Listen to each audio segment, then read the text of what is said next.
Hello everyone, welcome to the video. Today I'm going to be showing you how to add the timer page and also add the functionality to our timer on our timer and stopwatch project. This will be the last tutorial of this whole entire project, so without further ado, let's get started. So basically here's the code of the project that I've added. If you haven't gone back in the other videos, do go back. I've explained so much code in the past that I'm not going to explain in this video, and also the circuit that is right here I've set up, and if you want to understand the circuit, go back in the other tutorials and watch it. It's really important that you do that if you want to understand this. But anyways, we're just going to explain the page 3, which is the timer, and page 3 printer, which is the function that prints the data out onto page 3. So basically, as you can see, we have multiple tabs up here. Each one of these tabs are for page 1, page 2, printer 1, printer 2, and all that stuff. But in this video, we have just made page 3. And so as you can see, we have the function page 3 right here, and we import a struct that is right here as you've seen in the past. We have added nothing to the struct in this update that we have made, but then we have added a variable, but this is only for page 3, the page 3 function. So it's not global. It's not going this function is not going to be able to be accessible from all the other functions.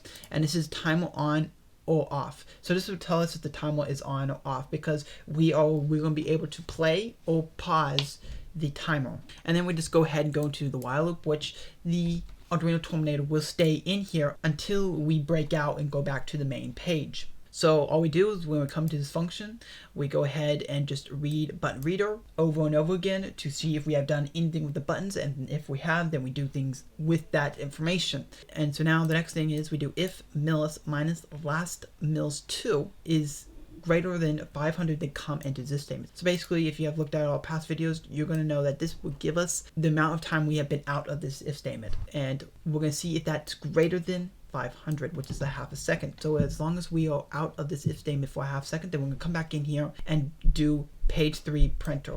So we'll go ahead and print data on page 3 every half a second. And so then we do last millis 2 equals to millis, just make it equal to millis, so we know the next time we should come back into this whole if statement right here. So then next thing we do is do if bd dot on or off 1, which means this is for button 1. If we have fully pressed it and let go of the button, then we want to come into this statement. And I printed this because, again, as you always know, I always leave serial prints in here for testing. So basically all we do in here is we just make timer on or off, which is up here, which we made a boolean, which is a true and false value, equal to not time on or off. So basically, we're going to make time on or off equal to the opposite of what it is. So every single time it comes in here, it's going to flip its value. So either if it's true, then it's going to be false. If it's false, then it's going to be true. So when we press button 1 while we're on the timer page, then the timer may play or pause. That's what we could do with button 1. We can play it or pause it. And so that's all we do here. It's true if we are currently counting up and using the timer, and it's false if we are currently paused and we're not. So then this is for button 2, which is on or off 2. And basically when we press button 2 while we're on the timer page, that means we want to reset the timer. So all the numbers, all the current value that's on the timer page will be all set back to 0, resetting the whole timer. And that's all we do here. We make time MSG, which is basically holding the 3 values that we are displaying on the LCD display, which is hours, minutes, and seconds. Okay, so it's going to be displaying these three numbers on the display. And at this point, we're going to reset them all to 0. So we make them all equal to 0. So then we have coming down here and we say if millis minus last millis 3. So this is last millis 3 now, because every single other last millis, and last millis 2, they're all occupied by doing other things, and we don't want to interfere with that. So we have last millis 3 here. And if this is greater than 1000, which is 1 second, then come into this statement. And time on or off is equal to true. Basically, whenever we give an if statement just a random value, right here, just give it, and then it's going to see if it's true or false. That's what it's going to do automatically. And so if this is true, then we'll come into this statement. If it's false, then it will not come into this statement. Okay, so both these statements have to be true. This has to be greater than 1000, and this has to be true right here, which, as you know, every time we press the button, will flip its value. And so now we're going to come in here and we're going to do time MSG2, which is for the seconds. So the seconds is the last thing in the time MSG array. And we're going to say if it's less than 59, they come to this statement. So if we're not equal to 59 or greater, then we come into this statement and increment it right here. So basically this is just gonna be the counter. We're gonna increment this. This is gonna count up slowly to whatever number we want to pause it at. So every single second, the seconds will change and keep on incrementing right here until it is no longer less than 59, which means it's equal to 59 or it's greater than 59. And we're not going to come into this statement, and we'll go into this else statement for this statement right here. And we have no statement inside this else statement, and it's basically time MSG1, which is the slots for the minutes. And we're going to say the same thing. If it's less than 59, then come into this statement.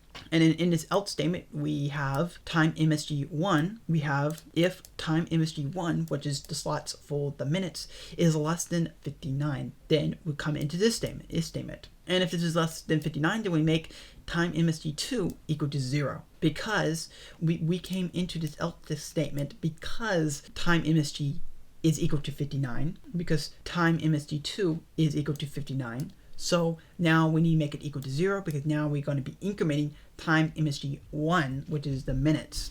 All right, so then if this is false, then that means this time MSG1, which is the minutes, is equal to 59, and now we need to add an hour to the whole display. So that's what we do. We go into this else statement and we make both of them, the seconds and the minutes, equal to 0. Because now to set to 0, because now we're going to increment hours, which is in the 0 slot of time MSG. And so then that's all we do. We come out of this if statement right here, and we just do last millis 3 equals millis, just making it so that we can come into this if statement every single second. And then we have something that we have seen in the past, which is if go back equals true, then come in here and just sit in this while loop as long as both of these are equal to false. And as long as both of these are false, then do not come out of this while loop. And as long as we're in this while loop, we're continually reading button reader and waiting for these values, both of these values, to become true. And so then we come out of this while loop after both of these are equal to true.